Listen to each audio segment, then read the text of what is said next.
इसलिए बुलाते हैं कि हम इस कंपनी में क्या चल रहा है और मार्केट में क्या घपला चल रहा है उसको दिखा सके। Are you excited? यस। सबसे पहले हम और आप कहां से सामान लाते हैं? आस पड़ोस की दुकानों से। हम क्या हैं? Customer. What are we? Customer. हम हैं कस्टमर, यानी कष्ट से मर रहे हैं, राइट? यस। मान लेते हैं मैं इधर से स्टार्ट करता हूं कि हम इस कैटेगरी में आते हैं, कस्टमर की कैटेगरी में, यानी हमारे सुबोध सर बहुत ही ग्रेट लीडर हैं, तो अभी हम मान लेते हैं इनको क्या है? कस्टमर। तो जब भी किसी कस्टमर को कोई भी सामान की जरूरत होती है, प्रोडक्ट की जरूरत होती है, वो कहां जाता है लाने के लिए? क्या वो डायरेक्ट कंपनी के पास आता है कि मुझे सामान चाहिए? नहीं, वो अपने पड़ोसी दुकानदारों के पास जाता है और ये पूछता है कि क्या ये सामान है आपके पास? अगर उनके पास होता है तो वो दे देते हैं, नहीं तो बोलते हैं कि मैं। तो वो है हमारे दुकानदार। दुकानदार क्या डायरेक्ट कंपनीज के पास एक्सेस होता है? वो कहां से सामान लाते हैं? अपने जो भी नजदीक के होलसेलर है, छोटे बड़े होलसेलर, सेमी होलसेलर, उनके पास से सामान लाते हैं और आगे सप्लाई करते हैं। क्या वो भी डायरेक्ट कंपनी से लाते हैं? नहीं, वो लाते हैं तो बड़े होलसेलर से, जो बड़े बड़े शहरों में होते हैं, ज्यादा पूंजीपति होते हैं, वो होलसेलर के पास जाते हैं और वो सामान लेकर आते हैं और आगे सप्लाई करते हैं। होलसेलर के पास भी डायरेक्ट कंपनी का एक्सेस नहीं है, उनको भी कुछ एजेंट के द्वारा होकर गुजरना पड़ता है। वो एजेंट कंपनी से सप्लाई लेकर आगे होलसेलरों को प्रोवाइड करते हैं, जिन एजेंट्स का हम लोग होते हैं C&F एजेंट। लेकिन ये जो कस्टमर है, तो इनको पता कैसे चला कि वो सामान मार्केट में मिल रहा है? वो क्या डायरेक्ट कंपनी उनके कान में आके बता देती है? नहीं, वो लोगों को हायर करती है। किस लिए? प्रचार करने के लिए, एडवर्टाइज करने के लिए। यानी हम लोग प्रचार देखते हैं कहां पे? टीवी में, अखबारों में, कई सारे होल्डिंग्स में, जो हमारे आस पड़ोस में देखते हैं होल्डिंग्स लगे होते हैं, वहां पे कई सारे लोगों के मुंह से सुनते हैं, हमारे जो पसंदीदा हीरो हीरोइन होते हैं उनको हम देखते हैं प्रचार करते हुए, और वहां से हमें पता चलता है। तो वो प्रचार करने वाला के द्वारा कस्टमर को पता चलता है, और वो है ये है सब हमारे कंपनी, इनके द्वारा ही माल बनता है, प्रोड्यूस होता है। इनका काम होता है प्रोड्यूस करके भेज देना, उसके बाद आगे का प्रोसेस होता है। क्या हम सभी देखेंगे कि किस प्रकार से यहाँ पे पैसे का डिस्ट्रीब्यूशन किया जाता है? परंपरागत, ये है हमारा परंपरागत बाजार। ये जो अभी आपके सामने सिस्टम है, ये है हमारा ट्रेडिशनल मार्केट, परंपरागत बाजार, राइट है? तो सबसे पहले हम देखते हैं कि हमारी कंपनी माल कितने में बनाती है। आप है सर कंपनी, आप इसको पकड़ के रखें। कंपनी ने माल बनाया, कुछ भी सामान हो सकता है, वो चाय पत्ती हो सकता है, वो नमक हो सकता है, वो बिस्किट हो सकता है, वो मसाले हो सकते हैं, आपके घरों में जो भी जरूरत है, वो पंखा हो सकता है। आप इसको ऐसे दे सकते हैं। तो कंपनी ने बनाया, एक एग्जांपल के द्वारा मैं सिर्फ समझा रहा हूं, उसकी प्राइस कुछ भी हो सकती है। तो कंपनी ने माल बनाया और कितने में छोड़ा? 100 रुपए में। कितने में छोड़ा?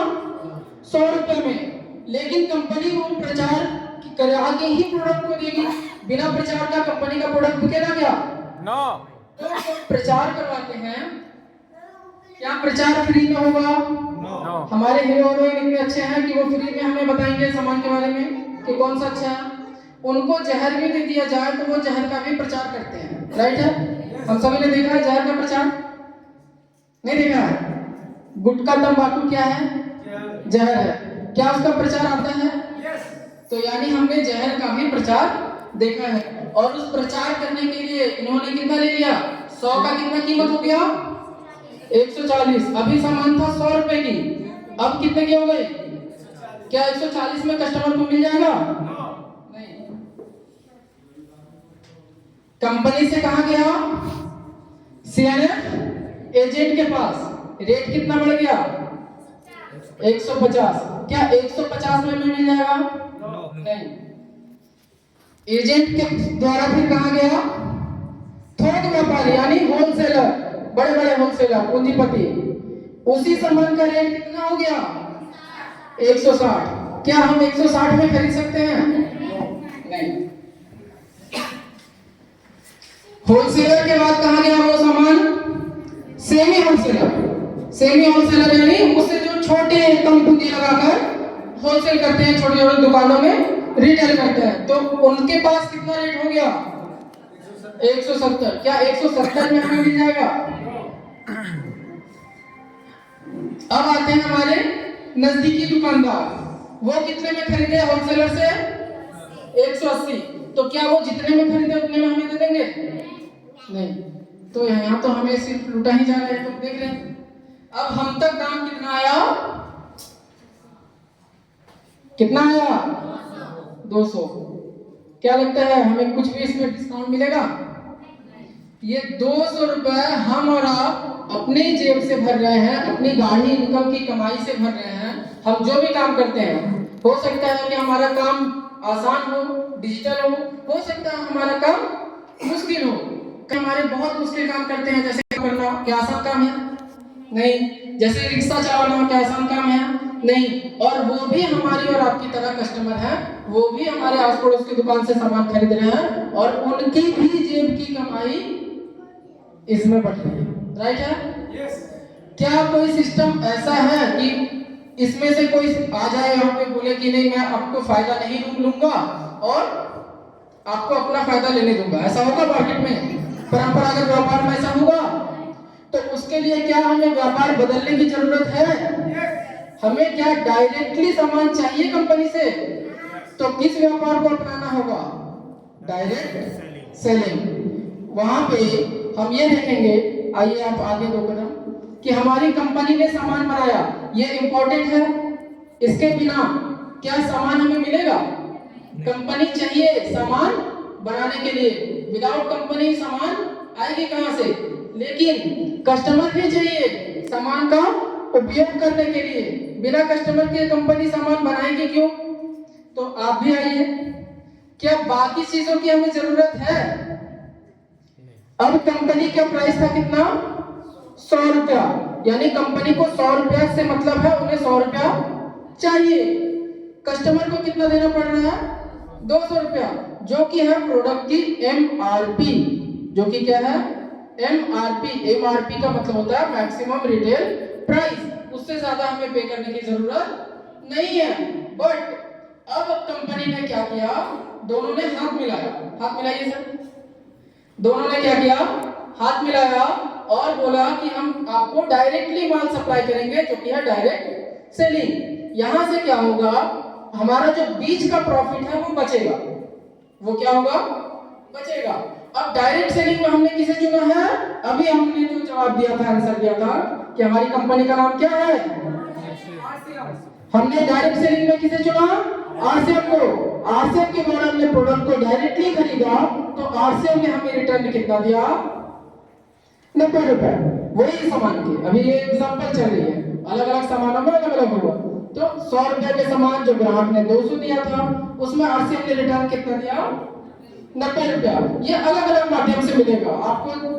जैसा कि आप आरसीएम में केवाईसी करवा लेते हैं तो आपको 10 से 20%, किसी में 30% तक इंस्टेंट डिस्काउंट मिलता है। इसके अलावा आपको हर एक प्रोडक्ट में पीवी मिलता है और उस पीवी पे आपको खाते में रिटर्निंग आती है। उस पीवी से आपकी फ्री प्रोडक्ट बनती है। तो कई सारे माध्यम हैं जिस प्रकार से आरसीएम आपको रिटर्न दे रही है। आप अब इसे पकड़ लें। तो जब ग्राहक ने आरसीएम के द्वारा प्रोडक्ट को परचेज किया तो कीमत तो अभी भी 200 थी, बट आरसीएम ने 90 रिटर्न कर दिया। अब कीमत कितनी हो गई उसी प्रोडक्ट की? 110 रुपया। क्या ये सिस्टम सही है? बाजार करने का एक तरीका था, परंपरागत तरीका, जो मैंने आगे दिखाया। वहां पे कई सारे बिचौलियों के पास फायदा गया, हम तक फायदा आया नहीं। तो उस सिस्टम से भी हम प्रचार करके यूज कर रहे थे प्रोडक्ट को। अभी भी हम यूज कर रहे हैं प्रोडक्ट को, लेकिन अभी हमारा प्राइस हो गया 110 रुपीस ओनली।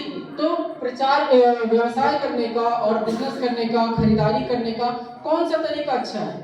मैं आपसे जानना चाहता हूं कि क्या अगर हम परंपरागत तरीके को मान ले ए तरीका और डायरेक्ट सेलिंग को मान ले बी तरीका, तो आप जोर से चिल्लाकर बताएं कि ए अच्छा है या बी अच्छा है? बी अच्छा है। थोड़ी आवाज कम आई। क्या आप सभी को समझ में आ गया? तो व्यवसाय करने का कौन सा तरीका अच्छा है? बी। यानी हमें इस तरीके से व्यवसाय करने की आज जरूरत है। हम सभी को ये जरूरत है कि हम चीजों को समझें, बारीकियों को जानें और ये तरीका अपनाएं। क्या आप सभी तैयार हैं? यस। तो इसके लिए कंपनी ने अलग अलग जगह में अपनी वंडरवल क्विक डिपो, डिस्ट्रीब्यूटर सेंटर, अलग अलग जगहों में जहां वो सब भी नहीं पहुंच पाए वहां डिस्प्ले वॉल की सुविधा दी हुई है। और हम सभी को ये संकल्प आज लेना है कि हम अपने सभी चाहने वालों को, जिनकी भी हम स्वास्थ्य की चिंता करते हैं, जिनकी हम आर्थिक चिंता करते हैं, क्योंकि आर्थिक बचत होनी चाहिए, तो हम सभी का संकल्प ये होना चाहिए कि हम किसी को भी परंपरागत तरीके से व्यवसाय करने से बचाएंगे, उनको सही तरीका बताएंगे, उनको डायरेक्ट सेलिंग के बारे में बताएंगे और उनको इस माध्यम से प्रोडक्ट की खरीदी करवाएंगे। Am I right? यस। तो आई होप ये तरीका आप सभी को पसंद आया होगा और आप सभी तैयार होंगे इस तरीका को आगे बढ़ाने के लिए। आज इसी के लिए हम इस मीटिंग में आगे आए हैं, हम सभी आपस में मिले हैं ताकि हम इस तरीके की बारीकियों को समझ सके, डीपली जान सके कि हम इस तरीके में और क्या क्या बेनिफिट ले सकते हैं। और हमने आरसीएम को चुना है। आरसीएम एजुकेशन प्रोवाइड करता है, प्रोडक्ट को प्रोवाइड करता ही है, बट हमें एजुकेशन देता है, राइट एजुकेशन। और यहाँ पे हमें पता चलता है कई सारी चीजों के बारे में। सबसे पहला तो हमें अपना रहन सहन कैसा करना चाहिए वो पता चलता है। हमारा पूरा का पूरा समझिए जो रहने का तरीका है वो आरसीएम एक नए तरीके से चेंज कर देता है। तो आप सभी आई होप एक्साइटेड होंगे इस मीटिंग में आगे बढ़ने के लिए। मैं आप सभी के साथ अलविदा चाहूंगा कि आप सभी ने बहुत बहुत साथ दिया। Thank you. आप सभी की जोरदार तालियों के साथ इनको विदा करते हैं।